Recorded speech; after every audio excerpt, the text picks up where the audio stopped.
Hi, I'm Joanne, and this is Call Me a Cab, a show about tasting wine without intimidation. Today is day 22 of the Wine Advent Calendar, where we try a different wine every day leading up to Christmas.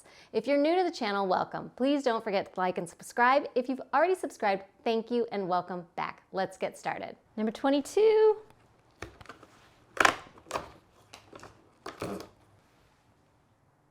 Dry Farm Pinot Noir. You'll never guess where. California. So Dry Farm Pinot Noir. So here's the thing about Pinot Noirs that I generally like. They're easy. I feel like they're a very easy wine to drink, not usually overwhelming to anybody's palate. When I used to wait tables, I recommended Pinot Noirs to people that were like, I don't know what to get. And I just feel like it's a food-friendly wine. It's not overpowering, usually pretty light. This one's pretty light in color, so let's give it a pour and see what it looks like.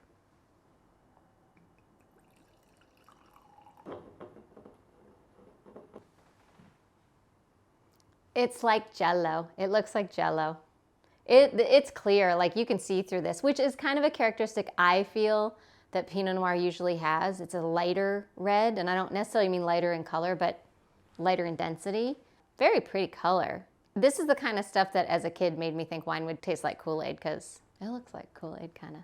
All right, let's smell it. Doesn't smell like Kool-Aid.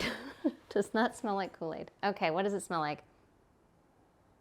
A lot of times I'll smell these like industrial smells in wine, like paper and metal and those kind of things. And this one's got that. I wonder what that's from. I mean, the metal sometimes can be in the barrels, because I know they sometimes do oak barrels, but they sometimes do steel barrels, or sometimes do both. You know what it smells like? That smell that comes off a cookout fire or a campfire when you stand a little, like there's a good version of that smell, and then there's the version when you stand too close. This is like the good version. It's smoky, I guess, but not smoky in a bad way, like smoky like that crackling fire way. It's kind of nice to smell. I like this one. I have zero idea on what it's going to taste like because it's not giving me any fruity elements at all. Oh, maybe a little bit. Right when I said that, I got something very like grapey and probably plummy, but I just really am not that familiar with a plum.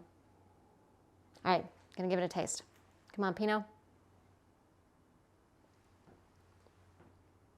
Well, it's exactly what I expect a Pinot to be. It is very light, pretty smooth compared to all the wines we've had in the box so far.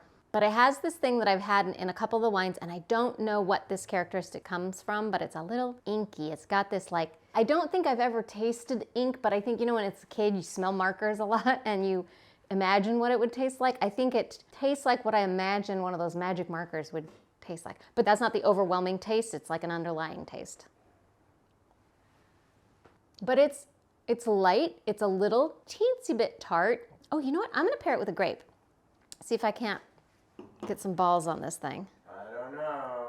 I know you don't. That's why I'm doing this.